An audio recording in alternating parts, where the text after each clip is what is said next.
हळद संशोधन केंद्रातच मुळात काळ्या हळदीवर दोन प्रकारे काम होतं.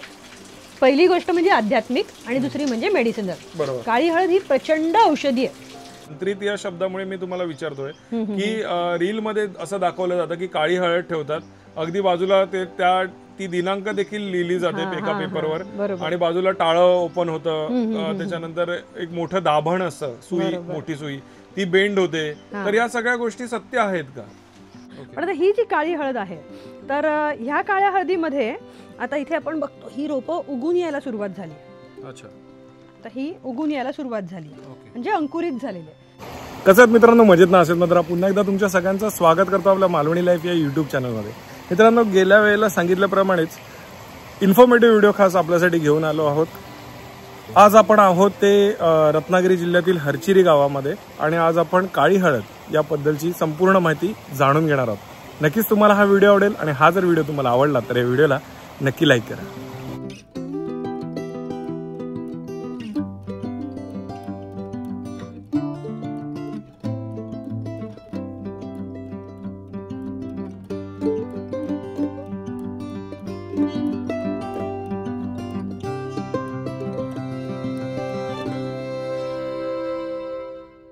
नमस्कार दादा. नमस्कार. पुन्हा एकदा स्वागत आहे तुमचं मालवणी लाईफ या यूट्यूब चॅनलमध्ये. 2-2.5 वर्ष अगोदर आपण एक व्हिडिओ बनवलेला काळ्या हळदीबद्दलचा. आज पुन्हा एकदा इथे येण्याची संधी मिळालेली आहे आणि बरीचशी आता डेव्हलपमेंट देखील या 2-2.5 वर्षात खूप सारी झालेली आहे. आजच्या व्हिडिओमध्ये आपण काय जाणून घेणार आहोत? सर्वप्रथम लकीदार, तुझे या हॅपी कॉलेजमध्ये स्वागत आहे. थँक्यू सो मच परत एकदा. आणि दीपाली आणि मी तुझे मनापासून आभार मानतो, कारण तू इथे आलास आणि या गोष्टीसाठी वेळ दिलास. नक्कीच. ओके. आजच्या या व्हिडिओमध्ये आपण काळी हळद संशोधन केंद्रामध्ये जे आपण काळ्या हळदीची रोपं देतो लोकांना. अच्छा. कारण ते एक्झॅक्टली काळी हळद म्हणजे नेमकं काय, ओके, कारण त्याची रोपं आपण कशी तयार करतो, त्या रोपांचे फायदे काय, खरंच काळी हळद हा प्रकार असतो काय, ह्या सगळ्या गोष्टींविषयी आपण माहिती घेणार आहोत. आणि ही सगळी माहिती तुम्हाला आज दीपाली देणार आहे. तर दीपाली ताई, पुन्हा आम्ही एकदा उत्सुक आहोत की काळ्या हळदीबद्दल जाणून घेण्यासाठी. मुळात बरेचसे निगेटिव्ह गोष्टी पण काळ्या हळदीबद्दल आम्ही व्हिडिओ थ्रू ऐकलेले आहेत. ते तर आपण पुढे जाऊन त्याबद्दल देखील जाणून घेणार आहोत. पण आता आपण सुरुवात अशाने करूया की या काळ्या हळदीची रोपं आपण कशा प्रकारे तयार करतो ते सुरुवातीला जाणून घेऊया. तुमच्याकडनंच का रोपं घ्यावीत हा देखील माझा एक प्रश्न असेल आणि त्यानंतर पुढे आपण त्याचे जे बेनिफिट्स आहेत त्याबद्दलची माहिती आपण जाणू. येस, ये दादा. आता आपण आता इथे आलो आहोत, तर इथे ह्याला काळ्या हळदीची नर्सरी असं नाही म्हणता येणार, पण काळ्या हळदीचं मंदिर असं म्हणता येईल. कारण आपल्याकडे जी काळी हळद आहे, आपण ही जी रोपं देतो आहोत, ही रोपं ही नुसतीच अशीच कुठली तरी रोपं उगलेली देत नाही आहोत, तर ही अभिमंत्रित रोपं देतो. आणि संपूर्ण अभिमंत्रित करण्याची प्रोसेस इथे आम्ही हॅपी इको विलेज मध्ये आणि black turmeric research and development centre इथे आम्ही संपूर्ण पद्धतीने रोपं कशी अभिमंत्रित करायची आणि मग ती अभिमंत्रित करून त्याचं वर्षभर इथे काम चालू असतं आणि ते काम सगळं आपलं इथे चालत असतं. आता तू इथे बघू शकतो, इथे काही रोपं आलेली आहेत, काही उगून मोठी झालेली आहेत, काही ही नुकतीच लावलेली, असे वेगवेगळे हे सगळे स्लॉट असतात. आणि हे जे सगळं लावलेलं आहे ना, हे संपूर्णपणे म्हणजे त्यातलं एकन एक कंद हे प्रोसेस केलेलं अभिमंत्रित कंद असतं. आता इथे आपण बघू शकतो, ह्या अशा पद्धतीच्या ह्या नर्सरी बॅग्स आहेत. ह्या नर्सरी बॅग मध्ये ही कम्प्लिटली सेंद्रिय माती आणि गाईचं शेणखत असतं. आपल्याकडे देशी गाई पण आहेत ज्या आपण मगाशी बघितल्या, तर देशी गाईचं शेणखत याच्यामध्ये घातलेलं असतं आणि कम्प्लिटली सेंद्रिय अशी काळी हळद आपण इथे लावत असतो. पण आता ही जी काळी हळद आहे, तर ह्या काळ्या हळदीमध्ये आता इथे आपण बघतो ही रोपं उगून यायला सुरुवात झाली. तर ही उगून यायला सुरुवात झाली म्हणजे अंकुरित झालेली आहे. सो अंकुरित होऊन ती नंतर त्या स्टेजला जातात. आता ही जी स्टेजची रोपं आहेत ही मोठी होतात आणि मग घरामध्ये गेल्यावरती आपण जेव्हा त्याला कुंडीमध्ये किंवा ग्रो बॅग मध्ये लावतो, स्पेसिफिकली ग्रो बॅग मध्ये लावायची असतात आणि ग्रो बॅग मध्ये लावलेली रोपं ही साधारणतः 1.5 ते 2 फुटापर्यंत छान पद्धतीने वाढतात. ही अशा पद्धतीने इथे पण सावलीमध्ये असतात. त्यामुळे घरामध्ये तुम्ही इनडोअर किंवा आउटडोअर दोन्ही पद्धतीने आपण त्यांना ठेवू शकतो. आणि ही जी रोपं आहेत, तर ह्या रोपांना इथे पूर्णपणे अभिमंत्रित करण्याचं काम केलं जातं. सुरुवातीला ती काळी हळद जी असते म्हणजे ज्याच्यापासून आपण रोपं उगवणार आहोत, बरं, तर त्याच्यावरती प्रोसेस केली जाते. ते प्रत्येक मुहूर्तावर त्याचं पूजन होतं. ओके, मला कंद बघायला मिळेल? हो, मिळतील ना. आता इथे हे जे ठेवलेले आहेत ना, आता हे बघा, हे काळी हळद ही साधारणतः अशी असते. ओके, बरेच वेळा आपण बाहेर जे बघतो ते आपल्याला पूर्णपणे काळ्या काळ्या रंगाचं असं काहीतरी दिसतं. बरोबर. आता ही जी आहे ही काळी हळद आहे, ऍक्च्युली ही अंकुरित झालेली काळी हळद आहे. ओके, आता काळी हळद ही कायम बाहेरून आल्यासारखी सोनेरी दिसते, बरं, आणि आतमधून ती निळसर काळपट ग्रे असते. अच्छा, आता निळसर काळपट ग्रे हा जो रंग आहे हा श्रीकृष्णाचा रंग आहे. अच्छा, आणि म्हणून त्याला श्रीकृष्ण हरिद्रा असं सुद्धा म्हटलं जातं. ओके, तर आता ही आपण वाटल्यास मोडून बघूया एक छोटीशी. तर हे बघा, अच्छा, ही आतमधून निळसर, आता हे जे दिसतं ना धागे धागे दिसतात ना, हे सगळं औषधी तत्व आहे त्याच्यातलं, कर्क्युमाइनचं प्रमाण ते. ओके, हे जे आहे ना हे औषधी तत्व आहे. आता ही जी आहे ना ही खरी श्रीकृष्ण हरिद्रा. आता ही जशी जशी अंकुरित होत जाणार ना तशी ती आतमधून पांढरट होत जाणार. अच्छा, जसं आपण आंबा काढतो तर आंबा झाडाला जेव्हा उगतो छोटासा असतो तेव्हापासून आपण खाईपर्यंत सेम रंगाचा असतो का? नाही. सुरुवातीला तो डार्क ग्रीन असतो, मग हळूहळू तो असं पोपटी होतो, त्याच्यानंतर मग आपल्याला तो पिवळा दिसतो, लाल दिसतो, आणि जसा कुजत जाईल तसा तो ब्राऊन कलरचा होतो. बरोबर. तसंच काळी हळद जी आहे ही सुरुवातीला एकदम चमकणाऱ्या निळ्या रंगाची असते आतमधून, त्यानंतर हळूहळू ती अशी काळपट ग्रे होत जाते, आणि काळपट ग्रे होऊन मग त्याच्यानंतर जसं जून महिना जवळ येईल म्हणजे अंकुरांची स्टेज जेव्हा जवळ येईल तेव्हा ती हळूहळू आतमधून पांढरट होत जाते, पण बाहेरून ती कायम आल्यासारखी सोनेरीच असते.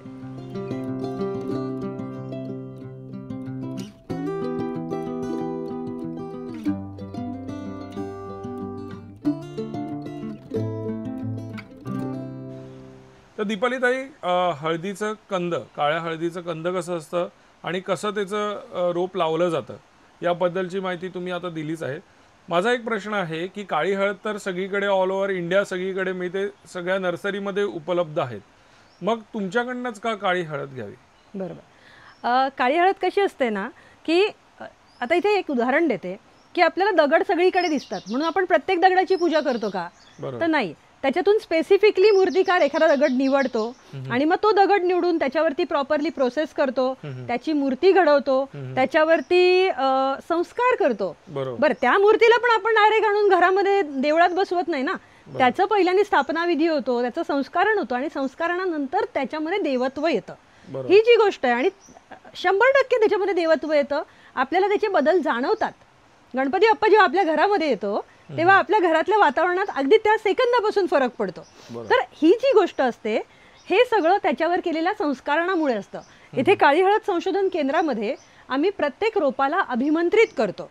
आणि मी जरा थांबवतो तुम्हाला. अभिमंत्रित या शब्दामुळे मी थांबवतो कारण का मी बरेचसे असे रील्स बघितलेले आहेत की मंत्रित हा शब्दामुळे मला अभिमंत्रीचा एक्झॅक्टली अर्थ माहिती नाही, पण मंत्रित या शब्दामुळे मी तुम्हाला विचारतोय की रील मध्ये असं दाखवलं जातं की काळी हळद ठेवतात, अगदी बाजूला ती दिनांक देखील लिहिली जाते एका पेपरवर, आणि बाजूला टाळं ओपन होतं, त्याच्यानंतर एक मोठं दाभण असतं, सुई, मोठी सुई, ती बेंड होते. तर या सगळ्या गोष्टी सत्य आहेत का?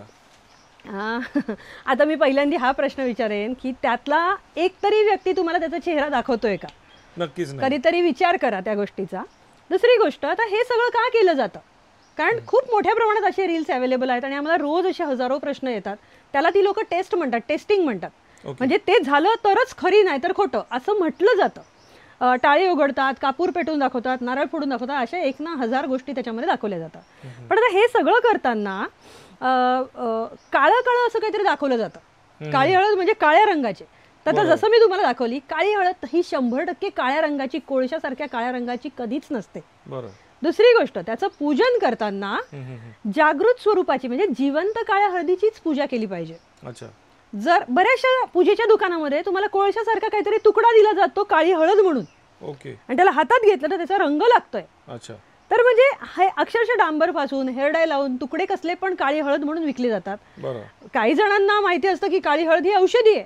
जर असे कुठले तुकडे जर आपण उगाळून खाल्ले तर आपलं काय होईल?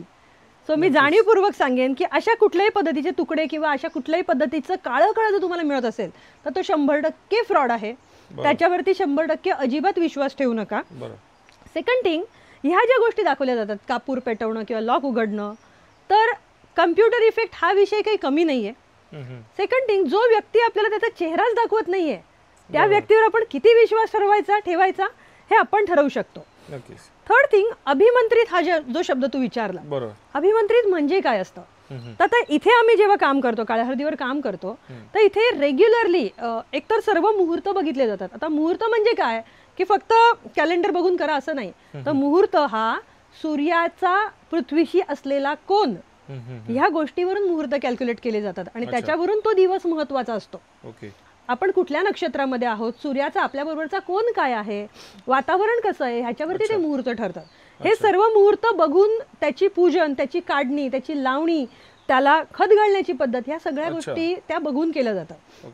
ह्याच्यामध्ये कुठल्याही प्रकारचं केमिकल वापरलं जात नाही. थर्ड थिंग, मंत्रांची शक्ती आपण आपल्या लहानपणापासून आणि फार पूर्वापार आपण बघत आलेलो आहे.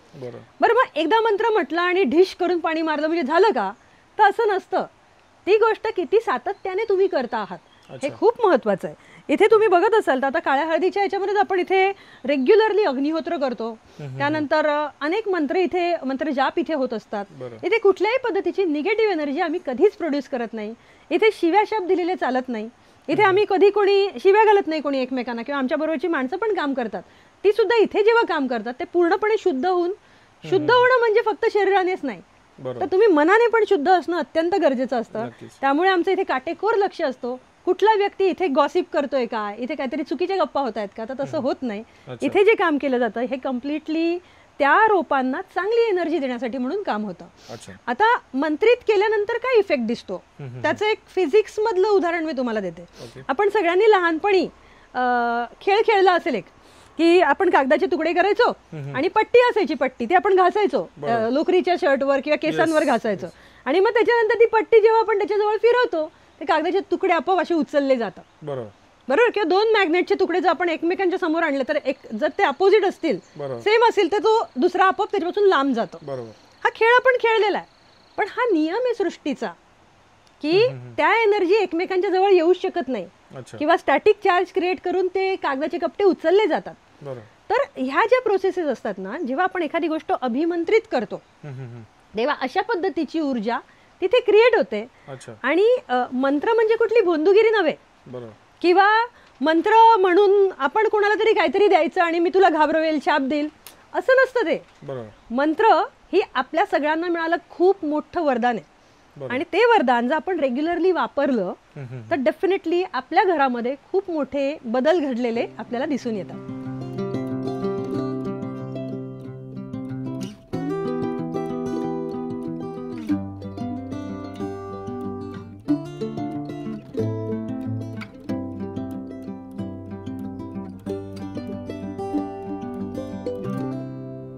आता ही काळी हळद कशी ओळखावी हे पण मला, रोप कसं ओळखावं हे पण मला जाणून घ्यायला आवडेल.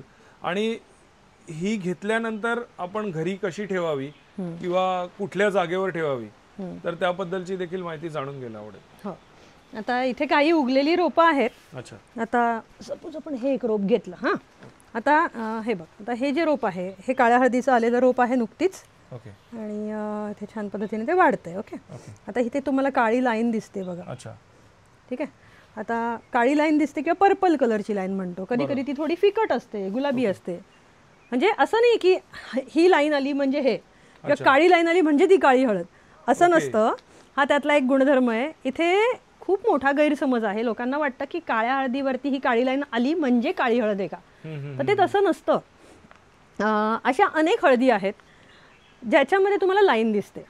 म्हणजे आंबे हळद आहे, त्यानंतर ही काळी हळद आहे, हिरवी हळद असते, लाल हळद असते, पांढरी हळद असते, काळी आहे, निळी आहे. ह्या सर्व काळ्या हळदीवरती, ह्या सगळ्या प्रकारच्या हळदींवरती तुम्हाला अशी लाईन दिसते. ओके, मग असं असतं का की लोकांचा असा पण प्रश्न येतो, काळी हळद म्हणजे काळी रेष आली पाहिजे, इथे जर गुलाबी दिसतंय तर ती काळी हळद नाही. असं नाहीये. मग पांढऱ्या हळदीला तर पांढरी रेष आली पाहिजे, तर तसं नाहीये ते. हा डार्क स्पॉट येतो ह्याच्यामध्ये, आणि तो लिमिटेड काळापुरता असतो. म्हणजे असं नाही की तो शेवटच्या दिवसापर्यंत असेल. आता ज्या पद्धतीने तुम्हाला गणपतीच्या हातात पण त्रिशूळ दिसू शकतं, देवीच्या हातात पण त्रिशूळ दिसेल, आणि शंकराच्या पण हातात त्रिशूळ दिसेल. आता सगळे त्रिशूळ असलेले देव फक्त शंकर असतात का? बरोबर, तसंच येते. म्हणजे फक्त त्रिशूळावरून आपण भगवान शंकरांची ओळख नाही करू शकत ना. बरोबर. तसंच आहे, फक्त रेषेवरून आपल्याला ओळख करता येत नाही काळ्या हळदीची. मुळात काळी हळदीची जर तुम्हाला ओळख करून घ्यायची असेल तर काळ्या हळदीचा कंद बघणं गरजेचं असतं. अच्छा. आणि तो कंद पण तुम्ही कुठल्या दिवसात बघतायत ओके. हे महत्वाचं. आम्हाला खूप जणांचे असे प्रश्न येतात की आमच्या घरी एक रोप आलंय तुमच्यासारखं दिसतंय, म्हणजे ते काळी हळद आहे का. आम्ही क्लिअर सांगतो की मार्च एप्रिल महिन्यामध्ये तो कंद कट करून पाठवा, त्याच्या रंगावरून तेव्हा ते ओळखता येतं. जून महिन्यामध्ये तो पांढरट असतो, अगोदर काढला तर तो निळा असतो. ओके. म्हणजे आता जी आपण कंद जी पाहिली ती कुठल्या महिन्यातली होती? ती आता चालू जी आहे ती साधारणतः जून महिन्यामध्ये आपण आता करतोय. तर त्यामुळे जून महिन्यामध्ये त्याची कंडिशन अशी असते. पण असं नाही जसे सगळे आंबे सगळे सारख्याच रंगाचे असतात असं नाहीये. प्रत्येकाच्या स्टेज वरती ते अवलंबून आहे की ते कसं आहे. पण काळी हळद आल्यानंतर तुमच्याकडे अशा पद्धतीची रेष येते. सेकंड थिंग, बरेच वेळा असं होतं की आता ही नॅचरल वातावरणात इथे आहे, त्यामुळे तिला संपूर्ण पोषण मिळतंय, हेल्दी आहे ती. पण जर एखाद्याने पूर्ण अंधाऱ्या खोलीमध्ये किंवा आपल्या घरामध्ये जर लावलं आणि तिथे पूर्ण सूर्यप्रकाश नाही येते तर ही लाईन नाही दिसणार. बरोबर. पण त्याचा अर्थ असा नाहीये की ती काळी हळद नाही. बरोबर. काळी हळद संशोधन केंद्रातून आम्ही जे पाठवतो ते प्रत्येक गोष्ट सिलेक्ट करूनच पाठवतो. अच्छा. हे तुम्हाला जी येणार आहे आमच्याकडून ती 100% काळी हळदच येणार आहे आणि आम्ही त्याच्यावर प्रोसेस करतोय, आम्ही त्याच्यावर एवढी वर्ष काम करतोय.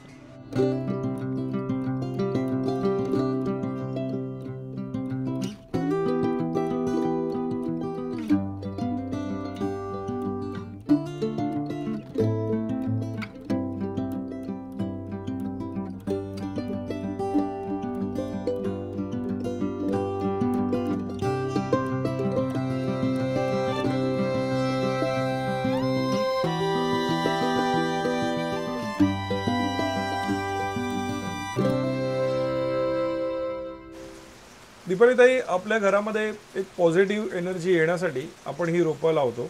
इथे आल्यानंतर देखील मला ते जाणवत आहे पॉझिटिव्ह एनर्जी, कारण इथे बरीचशी रोपं आहेत. आणि जर मित्रांनो तुम्ही वातावरण किंवा आजूबाजूचा जर परिसर बघाल तर इतका सुंदर आहे की इथून जावंसं पण देखील वाटत नाही. माझा प्रश्न असा आहे की एकतर किती प्रमाणात आपण ही रोपं घ्यावीत, आणि दुसरी गोष्ट म्हणजे ही रोपं तुम्ही कुरिअर करता बाय पोस्ट किंवा कुरिअरने तुम्ही पाठवत असाल ऑल ओव्हर इंडियामध्ये, मग त्याचं पॅकेजिंग कसं केलं जातं, ती व्यवस्थितपणे कशी पोचली जातील याची काळजी कशी घेतली जाते, या दोन्ही प्रश्नांची उत्तरं जाणून घ्यायला आवडतं. ओके. आता आपण जसं तर आपण हा बॉक्स बघितला, बॉक्समध्ये आपण अशा पद्धतीने पॅक करतो. तर साधारणतः रोपं ह्या साईजची असताना आम्ही पॅक करतो. अच्छा. आता ह्याला डबल पॅकिंग ऑलरेडी आहे आणि ह्याला 10-15 दिवस पुरेल इतकं पाणी त्याच्यामध्ये ऑलरेडी असतं. नुसतं पाणीच नाही तर पोषण आणि हे सगळं त्याच्यामध्ये तसं प्रॉपरली मेंटेन केलं जातं. त्याला प्रॉपरली पॅक करून आणि पूर्णपणे ऑर्गॅनिक असं पॅकिंग असतं. त्याला अशा पद्धतीने पॅक करून आम्ही ह्या रोपांना इथे पाठवत असतो. आणि आता जरी हे इथून असं निघालं तर 10 दिवसामध्ये ते बऱ्यापैकी मोठं होतं. घरी जाईपर्यंत पण कधी कधी ते मोठं होतं. बरोबर. तर तेवढी जागा त्याच्यामध्ये मेंटेन केली जाते आणि ते मेंटेन करून त्याचं स्पेशल हे बॉक्स पॅकेजिंग आहे. हे बॉक्स पॅकेजिंग अशा पद्धतीचं तयार व्हायला आम्हाला 6 वर्ष काम करायला लागलं. तेव्हा जाऊन कुठे ते आता हळूहळू एकदम परफेक्ट होत चाललंय आणि अजूनही आम्ही त्याच्यामध्ये काम करतोय जेणेकरून अजून चांगल्या पद्धतीने लोकांपर्यंत ते कसं पोहोचू शकतं. ही रोपं आम्ही ऑल ओव्हर इंडिया कुरिअरने किंवा पोस्टाने दोन्ही पद्धतीने पाठवत असतो. ज्या पिनकोड वरती कुरिअर जात नाही तिथे आम्ही पोस्टाने पाठवतो आणि ज्या ठिकाणी कुरिअर जातं तिथे कुरिअरने पाठवतो. असं हे सगळं असतं. आणि गेल्यानंतर ते अशा पद्धतीने कटरचा यूज करूनच कट करून ते व्यवस्थित बाहेर काढायचंय. जे खेचाताणी करताना रोप तसं हे नाही झालं पाहिजे. त्यामुळे कटरने कट करून जर ती प्रॉपरली ओपन केलं तर ते तुम्हाला सोपं जातं. आता ही घरामध्ये ठेवताना ही रोपं 3 किंवा 7 अशी रोपं ठेवली जातात. जनरली जर तुमचं घर 500 स्क्वेअर फुटापर्यंत असेल किंवा 1 BHK, बरेच वेळा आपल्याला स्क्वेअर फूट माहिती नसतात, 1 BHK 2-3 खोल्यांचं असेल किंवा 500 स्क्वेअर फुटापर्यंत असेल तर 3 रोपं ठेवावी कमीत कमी. आणि जर जास्त जागा तुमच्याकडे असेल तर तुम्ही 7 रोपं ठेवली पाहिजे. आता ही रोपं आपण घराच्या आतमध्ये पण ठेवू शकतो किंवा घराच्या बाहेर ठेवू शकतो किंवा जिथे जागा असेल जसं गॅलरी, गच्ची, खिडकी अशा ठिकाणी सुद्धा आपण ठेवायची असतात. बरं, ही 3 किंवा 7च का बरं? तर आपल्याकडे 4 दिशा आणि 4 उपदिशा आहेत. ह्यापैकी दक्षिण दिशा ही भारतामध्ये निगेटिव्ह आहे, ते निगेटिव्ह अँगल असते किंवा त्याला बरेच वेळा शास्त्रामध्ये यमाची दिशा मानलं जातं. काळी हळद काय करते, त्या दिशेची एनर्जी वाढवते. तर आपल्याला यमाच्या दिशेची एनर्जी वाढवायची नाही. त्यामुळे घरामध्ये एक्झॅक्ट दक्षिणेला आपल्याला रोप ठेवायचं नाहीये, पण त्याच्या ज्या उपदिशा आहेत किंवा बाकीच्या ज्या सगळ्या दिशा आहेत त्या दिशांना आपण ते ही रोपं लावू शकतो. बरोबर. आणि ही सगळी रोपं आपण एकत्र सुद्धा लावू शकतो एकाच दिशेला किंवा वेगवेगळी पण लावू शकतो. पण तुम्हाला पाठवताना मात्र आम्ही त्या दिशेचा अभिमंत्रित सेट पाठवतो. बरोबर. तर ताई आता ही रोपं आपल्या घरापर्यंत आलेली आहेत. ही रोपं तुम्ही अभिमंत्रित केल्यानंतर ही रोपं घरापर्यंत पाठवली जातात. आता पुढे याची काळजी निगा कशी राखायची, त्याची काय प्रोसेस आहे किंवा ती प्रोसेस समजून घेण्यासाठी आपल्याकडे काही ट्रेनिंग सेंटर आहे का? ओके. आता 2 गोष्टी आहेत त्याच्यामध्ये. एक तर रोपांची फिजिकली काळजी कशी घ्यायची, त्याला लावायचं कसं, तर आम्ही सजेस्ट करतो एकतर रोपं जमिनीत लावा किंवा घरामध्ये ग्रो बॅगमध्ये लावा. कुंडीमध्ये लावायची नाही. तर काळ्या हळदीचं स्ट्रक्चर कसं आहे बघा, जशी पानं आहेत ना तशी खाली हळद अशी वाढते. ओके. कुंडी असते अशी. बरोबर. त्यामुळे आपल्याला कुंडीमध्ये नाही लावायचे. अच्छा. जर कुंडीमध्ये लावलं तर मग ते खाली वाढायला थोडा अडचणीचा विषय येतो. बरोबर. ठीक आहे. तर काळी हळद ही लावताना आपण ऑलवेज ग्रो बॅग मध्ये लावली पाहिजे. अच्छा. ग्रो बॅग मध्ये पाण्याचा निचरा होणारी माती असावी आणि पाणी असं एकदम भसाभस एकदम टाकत राहायची गरज नाहीये. 2 दिवसातून अर्धा ग्लास पाणी टाकलं आणि पाणी याचं म्हणजे आपण बघ चहा पावडर घेतो आता मध्ये, ओली चहा पावडर. ओके. चहा केल्यानंतर जे ती कशी असते, बरोबर, म्हणजे ती ओलसर असते पण ती भुसभुशीत आहे. बरोबर. पूर्ण गोळा चिखल आहे का, नाही. तशा पद्धतीची माती आपल्याला आपल्या ग्रो बॅग मध्ये मेंटेन करायची. जर ग्रो बॅग हव्या असतील तर आम्ही रोपांच्या सोबत ग्रो बॅग सुद्धा पाठवतो, त्याच्यासाठी बनवलेला आहे. म्हणजे ज्यांना हव्या असतील त्यांना आम्ही पाठवू शकतो. त्यानंतर राहिला प्रश्न मंत्र उच्चाराचा किंवा ह्या सगळ्या गोष्टीचा. तर ज्या पद्धतीने आपण गाडी घेतो, मग अशी गाडीचं उदाहरण घेतलं म्हणून ते सांगते. गाडी घेतो पण ती गाडी जर आपल्याला चालवता येत नसेल तर त्या गाडीचा आपल्याला उपयोग होईल का? बरोबर. किंवा गाडी चालवणं शिकायच्या अगोदरच आपण डायरेक्ट गाडी चालवली तर गडबड होऊ शकते. बरोबर. किंवा ती गाडी नुसती उभी करून ठेवली म्हणून आपण कुठे पोहोचतो का? तर तसं नसतं. आपल्याला आपल्या फायद्यासाठी किंवा आपल्या चांगल्यासाठी म्हणून त्याचा योग्य पद्धतीने वापर करून घेण्यासाठी काही गोष्टी शिकणं गरजेचं असतं. आम्ही काळ्या हळदी बरोबर संकल्पसिद्धी नावाचा तयार केलेला प्रोग्राम देतो. आणि संकल्पसिद्धी हा प्रोग्राम देणारं, संकल्पसिद्धी हा कार्यक्रम देणारं काळी हळद संशोधन केंद्र हे भारतभरामधलं फक्त एकमेव केंद्र आहे. अच्छा. तर ह्या संकल्पसिद्धी कार्यक्रमामध्ये आपण काळी हळद कशा पद्धतीने वापरायची, त्याची स्थापना कशी करायची, आपण रोज त्याच्याबरोबर काय करायचं, घरामध्ये एनर्जी, पॉझिटिव्ह एनर्जी क्रिएट कशी करायची, ती वाढवायची कशी, ह्या सर्व गोष्टींचे मंत्र आणि त्याचबरोबर रोज करण्याची छोटीशी पूजा जी असते ती कशी करायची हे आम्ही सांगतो. आता बऱ्याच जणांचा असा प्रश्न येतो की मग हे आलं म्हणजे आम्हाला रोज पूजा करायला लागेल का, बरोबर, किंवा रोज मंत्र म्हणायला लागतील का, खूप काही अवघड असतं का? तर असं अजिबात नाहीये. ज्या पद्धतीने आपण व्यायाम करतो, व्यायाम करणं हे आपल्याला कंपल्सरी नाहीये, पण जर आपण ते केलं तर आपल्या ते फायद्याचं आहे. तसंच काळी हळद नाही सांगत की मंत्र म्हणा, पण काळी हळद घरामध्ये असताना जर आपण ते मंत्रोपचार करतो स्पेशल, तर आपल्या आयुष्यामध्ये त्याचे बदल निश्चितच आपल्याला जाणवून येतात. मग आता ऑल ओव्हर इंडियामध्ये आपण ही हळद पाठवतो, पण आता जर खूपच लांब जी व्यक्ती असेल आणि त्याला हे सगळं करायचं असेल तर तुम्ही ऑनलाईन किंवा फोनद्वारे हे सगळ्या गोष्टी पुरवल्या जातात का? हां, ॲक्च्युली हे मंत्र जे आहेत किंवा ह्या ज्या गोष्टी आहेत हे शिकायला इथे आलं पाहिजे असं मुळीच नाहीये. बरोबर. आम्ही त्या संदर्भातले अनेक व्हिडिओज बनवलेले आहेत. त्याचं पूर्ण PDF फाईल आम्ही रोपांबरोबर पाठवत असतो. अच्छा. त्यामुळे ते अगदी स्टेप बाय स्टेप गोष्टी सांगितलेल्या आहेत. ओके. त्यामुळे हे सर्व शिकायला तुम्ही इथेच आलं पाहिजे अशी काही गरज नाहीये. ही रोपं आम्ही ऑनलाईन ऑल ओव्हर इंडिया पाठवतो. ज्यांना कोणाला रोपं हवी असतील ते आम्हाला कॉल करतात, आम्ही त्यांना त्यांच्या पत्त्यावरती रोपं पाठवतो आणि PDF फाईल त्यांच्या व्हॉट्सअपवर किंवा त्यांच्यापर्यंत आम्ही ऑनलाईन पोहोचवतो. ती PDF फाईल ओपन करून जेव्हा आपण ते पूर्ण वाचतो किंवा त्याची प्रिंटआउट काढून ठेवायची आणि त्यानुसार कृती करत जायची. ती कृती केली की ती कम्प्लिटली प्रोसेस कम्प्लीट होते. ती रोपं किंवा ते संकल्पसिद्धी शिकण्यासाठी इथेच आलं पाहिजे अशी काही गरज नाहीये. ज्या कोणाला इथे यायचं असतील ते नक्की इथे येऊ शकतात. पण हे सगळं करताना एक गोष्ट लक्षात ठेवण्याची गरज आहे, काळ्या हळदीची रोपं लावण्याचा पिरियड जो टाइम आहे तो खूप लिमिटेड असतो. ओके. वर्षभरामधले एखादा महिनाच आपल्याला मिळतो की ज्या दरम्यान आपण हे सगळं करू शकतो. अच्छा. तो एक्झॅक्टली महिना कुठला असतो? आता जून महिन्यापासून ही सुरुवात होते. अच्छा. जून जुलै मध्ये तुम्ही हे केलात तर चांगलं. ओके. पण आता आम्ही त्या पद्धतीने ही रोपं बनवून ठेवतो. अच्छा. जेवढं लवकर तुम्ही ते लावाल, बरोबर, जून जुलै आणि ऑगस्ट हे 3 महिने आहेत, ह्याच्यामध्ये ती लागू शकतात. ओके. पण ऑगस्ट मध्ये लावलात आणि जून मध्ये लावलात ह्याच्यामध्ये भरपूर फरक असतो. अच्छा, त्यामुळे तुम्ही जेवढ्या लवकर ही रोपं लावाल, पासून जेवढ्या लवकर तुम्ही लावाल तेवढं चांगलं आहे. आम्ही तरी सुद्धा बऱ्याच जणांना ऐनवेळी मिळत नाही म्हणून आम्ही ऑगस्ट पर्यंत उपलब्ध करण्याचा प्रयत्न करतो. पण आवर्जून मी हे आवाहन करेन की तुम्ही जेवढ्या लवकर ही रोपं तुम्ही तुमच्याकडे घेऊन जाल तेवढी लवकर ती चांगल्या पद्धतीने तिथे सेट होतील. आपण घरी देव आणल्यानंतर नक्कीच पॉझिटिव्ह एनर्जीसाठी आपण देवाची मूर्ती ठेवतो आणि पण त्यावेळेला आपण मासिक पाळीच्या वेळेला ती पाळली जाते.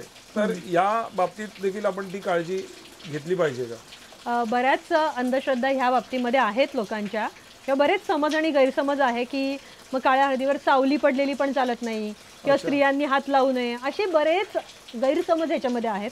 पण मी तुम्हाला खरंच सांगते, काळी हळद ही आपल्या आईसारखी आहे. तिला घाबरून जाऊन काहीतरी करण्याची मुळीच गरज नाही. काळ्या हळदीच्या रोपांना शिवाशिव किंवा सुयर सुतक ह्या सर्व गोष्टींचा कुठलाही म्हणजे साईड इफेक्ट त्याच्यावरती नसतो किंवा कुठलाही अडचण नाही आहे त्याला. किंवा मी तर म्हणेन की सुयर असेल तर बरेच जण काय बाळ घरामध्ये आलं तरी सुद्धा मग पूजा करत नाही. पूजा नाही करत तरी सुद्धा बाळ जेव्हा घरात येतं तेव्हा एनर्जी किती चांगली असते. तर ती एनर्जी काळ्या हळदीमुळे वाढणारच आहे. सो जेव्हा ज्या गोष्टी घरामध्ये असतात किंवा जर अडचणीचा विषय आहे, घरं छोटी असतात, आता त्या गोष्टी सांभाळता येणं कठीण असतं. तर खरंच ह्या गोष्टींना घाबरून जाण्याची गरज नाहीये. शिवाशिवीमुळे किंवा कुठली सावली पडल्यामुळे काळ्या हळदीवर कुठलेही वाईट परिणाम होणार नाहीये. बरोबर. आणि एक आहे की आता मगाशी आपण सांगितलं की काळ्या हळदीचं संशोधन केंद्र या ठिकाणी आहे. तर जसे हे पॉझिटिव्हिटीचे बेनिफिट्स आहेत तसं मेडिसिनल पण त्याचे काही बेनिफिट्स आहेत. तर ते कशा पद्धतीने आणि त्याबद्दलचे काही प्रोडक्ट आपल्याकडे अवेलेबल आहेत का? हळद संशोधन केंद्रातच मुळात काळ्या हळदीवर 2 प्रकारे काम होतं. पहिली गोष्ट म्हणजे आध्यात्मिक आणि दुसरी म्हणजे मेडिसिनल. काळी हळद ही प्रचंड औषधी आहे. काळ्या हळदीमध्ये कर्क्युमाइन नावाचं जे औषध असतं ते कर्क्युमाइन जवळपास प्रत्येकच हळदीमध्ये असतं आणि त्यातलं कर्क्युमाइनचं सगळ्यात हायेस्ट प्रमाण हे काळ्या हळदीमध्ये असतं. अच्छा. आता आपल्याला बरं करण्याची जी क्षमता आहे ती त्या कर्क्युमाइनमध्ये. आपल्याला सारी दाढ जरी आपली काढली तर आपला डॉक्टर हाय कर्क्युमाइनचं औषध देतो कारण ती जखम भरून यावी. आपल्या आतल्या सगळ्या जखमा, आपले सगळे झालेले हानी जी असते शरीराची ती सर्व याच्याने भरून निघते. त्यामुळे हाय कर्क्युमाइन वापरलं जातं आणि मग ते कर्क्युमाइन सगळ्यात जास्ती असल्याचा स्रोत हा काळ्या हळदीमध्ये असतो. त्यामुळे काळी हळद ही प्रचंड औषधी असते. मग अनेक आजारांवरती ती उपयुक्त असते. आता जसं आपण इथे काळी हळद औषधी स्वरूपात वापरावी म्हणून ती कच्ची पण खाल्ली जाते, त्याची पावडर पण केली जाते. अच्छा, ही पावडर देखील विक्रीसाठी उपलब्ध आहे? हो, विक्रीसाठी उपलब्ध आहे. फक्त एक महत्त्वाची गोष्ट असते की काळ्या हळदीची पावडर कधीच कोळशासारखी काळी येणार नाहीये. ती तुम्हाला अशा पद्धतीची दिसणार आहे, आल्यासारखी सोनेरी रंगाची दिसते आपल्याला. आणि ही पावडर आपल्याला फक्त 1 ग्रॅम खायची. ही आपल्याला जेवणात वापरायची नाहीये. ही आपल्याला रोज सकाळ संध्याकाळ पाण्याबरोबर 1 ग्रॅम खायची. आणि 1 ग्रॅम जर तुम्ही खाल्लात तर अनेक आजार होऊ नये यासाठी पण आपण ते खाऊ शकतो. आजार झाल्यावर पण खाऊ शकतो आणि आजार होऊ नये यासाठी पण खाल्लं जातं. मग आता सगळ्यात मोठे मोठे आजार जसं कॅन्सर आहे, सर्व प्रकारचे कॅन्सर ह्याच्यावरती हा रामबाण इलाज आहे. पहिल्या स्टेजचा, दुसऱ्या स्टेजचा कॅन्सर जवळपास रिकवर पण होतो आणि पुढचे जे स्टेजेस असतात तिथे तुम्हाला ते स्टेबल राहायला मदत करतात. त्याचबरोबर तुमचे जे औषधोपचार चालू आहे त्याबरोबर तुमची हानी भरून निघायला आणि तुम्ही लवकर बरं होण्यासाठी म्हणून तुम्ही काळी हळद वापरू शकता. त्यानंतर मधुमेहासाठी टॉप 1 औषध म्हणजे तुमची शुगर कंट्रोल राहते काळ्या हळदीमुळे, तर त्यामुळे मधुमेहासाठी आपण वापरू शकतो. सांधेदुखीसाठी याचा वापर होतो. इम्युनिटी वाढण्यासाठी, लठ्ठपणा कमी होण्यासाठी. माझा तर थायरॉइड पण काळ्या हळदीमुळे कव्हर झालेला. म्हणजे ह्या ज्या अशा अनेक गोष्टी आहेत ना, ह्या अशा अनेक गोष्टींवर जवळपास 30 आजार आहेत. त्या सर्व लाईफस्टाईल डिसिजेसवर काळी हळद हे नंबर 1चं औषध आहे. आणि ते घरामध्ये जर आपण प्रत्येकाने घेतलं तर आपल्याला त्याची खूप मदत होणार आहे. नक्कीच. आणि याचं सेवन कशा प्रकारे केलं जातं? पाण्याबरोबर तुम्ही ही पावडर 1 ग्रॅम सकाळ संध्याकाळ घ्यायची आहे. आम्ही लवकरच त्याचा टॅबलेट आणण्याचा पण प्रयत्न करतोय. पण जोपर्यंत टॅबलेट नाहीये तोपर्यंत आपण काळ्या हळदीची पावडर 100% वापरू शकतो. नक्कीच. तर खूप छान माहिती मिळाली ताई. काळ्या हळदीबद्दल जे निगेटिव्ह गोष्टी होत्या त्या आपण देखील जाणून घेतल्या. पॉझिटिव्ह गोष्टी किती आहेत ह्या देखील आपण जाणून घेतल्या. आपण ही हळद घरपोच आता कशी मागू शकतो त्याबद्दल जाणून घेतलं. आता सपोज आपण आमचे नंबर्स जमले तर तू ह्याच्यावरती डिस्प्ले कर. नक्कीच. आणि त्या नंबर्सवरती तुम्ही संपर्क करा. व्हॉट्सअप केला तरी चालेल, कॉल पण करू शकतात. पण बरेच वेळा कॉल खूप बिझी असतात मग अशा वेळी जर व्हॉट्सअप करून दिला तर तुम्हाला 100% उत्तर मिळतं. नक्कीच व्हॉट्सअप करा, तुम्हाला आमच्याकडून आमच्या टीमपैकी किंवा आमचा स्वतःचा तुम्हाला कॉल येईल. त्याच्यावरती तुम्ही तुमचं नाव, पत्ता, पिनकोड संपूर्ण द्यायचंय. पेमेंटचे डिटेल्स आम्ही देतो तुम्हाला. आमचं नॅशनलाइज बँकेमध्ये करंट अकाउंट आहे, जीएसटी नंबर आमचा आहे. त्यामुळे आम्ही बऱ्याच वर्षांपासून या क्षेत्रात ऑथेंटिक काम करतो. सो ते त्या नंबरचं बिल पण तुम्हाला येईल, तुम्ही पेमेंट करा आणि पेमेंट करून झाल्यानंतर तुम्हाला साधारणतः 7 ते 8 दिवसामध्ये म्हणजे आठवडाभरामध्ये आम्ही तुम्हाला ते पोस्टाच्या मार्फत किंवा कुरिअरच्या मार्फत जे काय उपलब्ध असेल त्यानुसार आम्ही तुम्हाला ते डिलिव्हर करतो. ताई, जसं तू मगाशी सांगितलंस, आता जस्ट सांगितलंस की पहिलं पेमेंट करा आणि मग प्रोडक्ट तुमच्यापर्यंत येईल. थोडीशी लोकांना धाकधूक असते की पेमेंट केल्यानंतर नक्की येईल का. तर अजूनपर्यंत आपल्या किती ग्राहक जोडले गेलेले आहेत आणि त्यांनी त्याचे बेनिफिट्स घेतले? आतापर्यंत जवळपास 14,000 पेक्षा जास्त लोकांनी याचे बेनिफिट्स घेतलेले आहेत. अच्छा. हे फक्त काळ्या हळदीबद्दल बोलतो. बाकी आमचे बाकीचे ब्रँड्स आहेत, जसं देसी गाय आहे किंवा हॅपी को विलेज आहे, तर त्याचे अनेक वेगळे ग्राहक सुद्धा आहेत. आणि कसं असतं माहिती का, मी तुला हेच सांगेन की जर आम्ही एका जरी व्यक्तीला पैसे घेऊन जर डिलिव्हरी दिली नसती तर आम्हाला त्या व्यक्तीने काम करू दिलं असतं का इतकी वर्ष. आता तू सुद्धा गेल्या काही वर्षांपूर्वी जेव्हा हा सेटअप खूप बेसिक होता तेव्हा तू आला आणि तेव्हापासून आजपर्यंत आम्ही सतत काम करतोय. त्याच्या अगोदरही करत होतो. जेव्हा तुम्ही इतके वर्ष काम करतात, जेव्हा तुमचा जीएसटी नंबर आहे, जेव्हा आपलं black turmeric research and development centre हे भारत सरकारचा मुख्य ट्रेडमार्क त्याला आहे, म्हणजे एक रेप्युटेशन त्याला आहे, तर तेव्हा अशा पद्धतीच्या चुकीच्या प्रॅक्टिसेस इथे होत नाही. त्यामुळे अगदी निश्चिंतपणे तुम्ही पेमेंट करा. पेमेंट केल्यावर आम्ही कसं पोस्टामार्फत किंवा याच्याने आम्ही पाठवतो. आमचा स्वतःचा माणूस काही तुमच्याकडे येत नाही, पोस्टमन येत असतं. त्यामुळे तिथे कॅश ऑन डिलिव्हरी फॅसिलिटी आम्हाला देता येत नाही. पण ह्याची गॅरंटी मात्र मी तुम्हाला 100% देऊ शकते की तुम्ही पेमेंट केलात तर तुमच्या घरापर्यंत योग्य ते प्रोडक्ट पोहोचवण्याची जबाबदारी आमची असते. सो खूप छान माहिती मिळाली.